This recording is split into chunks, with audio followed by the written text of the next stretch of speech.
You assume your banked money is safe because the system is built to spot problems. But right now, trillions move through the same rails as your paycheck, hidden inside transactions that look exactly like yours. That matters for you. The same psychology that protects routine payments also shields criminal funds. It warps prices, businesses, and the trust your savings rely on. Here's the uncomfortable part. Criminals don't beat math, they beat people.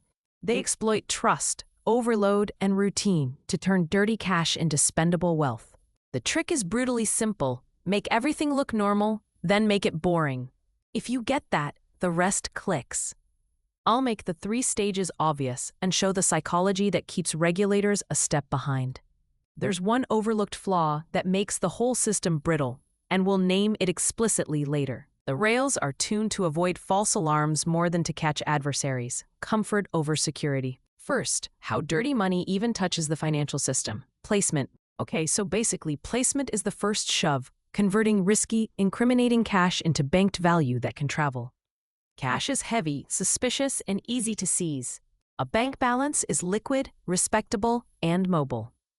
The goal here isn't sophistication. Think of it like slipping into a crowded theater instead of walking through a spotlight. What does placement actually look like? Structuring deposits just under reporting thresholds. Smurfing, spreading many small deposits across people, branches, and days. Using cash-intensive fronts like restaurants, car washes, nail salons, vending routes, small groceries. They all shrink risk by making money look small, routine, and forgettable. Money mules who just help a friend. Prepaid cards and gift cards that convert cash into digits. Crypto on-ramps where minimal KYC meets high volume. Cut the money into pieces that won't trigger attention, then feed it into channels designed to welcome routine transactions. But here's the real question. If the methods are this simple, why do they work so reliably? Because the leverage isn't in the technique, it's in the psychology that makes routine feel safe. The rulebook isn't what stops criminals, something else is. The psychology at the counter matters more than the rulebook. If you show up calm, with a story that fits, familiarity beats suspicion. Nobody wants to accuse a regular of lying. And when the line is long, the default is speed. Flood the system with so many small, boring transactions that it can't focus on any single one. Placement is a volume game. Red flags exist, but the system is tuned to avoid false alarms, not adversaries. Placement succeeds by hiding inside what looks like a busy Tuesday. Once the money is inside, the game changes. The next stage weaponizes complexity itself, layering. Here's the problem with layering. Imagine trying to follow $500,000 as it moves through 10 accounts, 3 countries, and 5 shell companies. Tracing origin gets exponentially harder after each hop. Launderers don't need to hide perfectly. They just need to confuse investigators.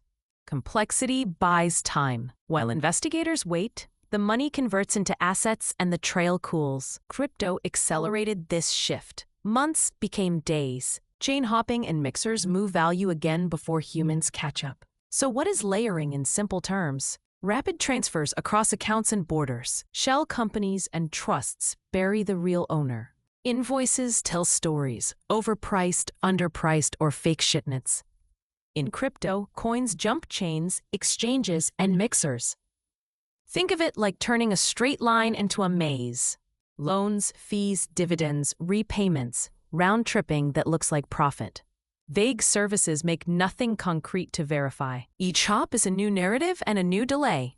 Trade-based schemes work because goods aren't checked. Smiling auditor nodding at paperwork.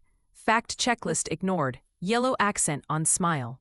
On banks' rails, trails exist. In crypto, chain jumps create blind spots. Here's the micro story. Funds hop shells, trusts, and jurisdictions, then return as clean repayments. Every step is explainable. No step screams crime.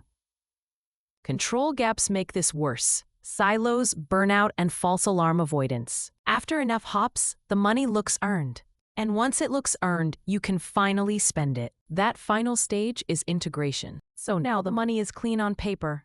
But here's the real test. How do you spend it without triggering suspicion? That's where integration becomes the final hurdle. Integration is where the story ends quietly. Money that now looks earned gets used like any other capital. Value only matters when you can enjoy it or reinvest it without questions. The trick is to let respectable institutions bless the funds. One common path: real estate via a special purpose vehicle. A shell buys property with layered funds. Lawyers, banks, and notaries each see a narrow slice. Authority bias does the rest. Rents, appraisals, and refinancing turn crime into equity. Another path: consulting invoices that convert proceeds into revenue. Vague services are hard to disprove. If the invoice matches the contract, the payment clears. Repetition turns payments into routine. Criminals let respectable institutions outsmart themselves. Gatekeepers aren't cops, they're rewarded for closing deals. Microstory: funds return as legitimate dividends. On paper, it's success. In reality, the dirt is distant history. Once money looks boring and blessed, the recoil disappears. Here's the flaw: systems can make things look trustworthy faster than they can actually verify them. Banks have rules, but they're tuned to avoid false alarms more than to catch criminals. Every false alarm costs money: time, reviews, angry customers, delays. So models get softened for comfort. That's the trade-off criminals study and exploit. The result is fewer interruptions and more glide paths, especially for those who know the gap between looking okay and being okay. The big idea: complexity overwhelms people, while routine— That's why laundering works. If you want practical defenses, watch the next video on red flag patterns and smarter due diligence. Subscribe if you're serious about understanding and closing the gaps criminals exploit.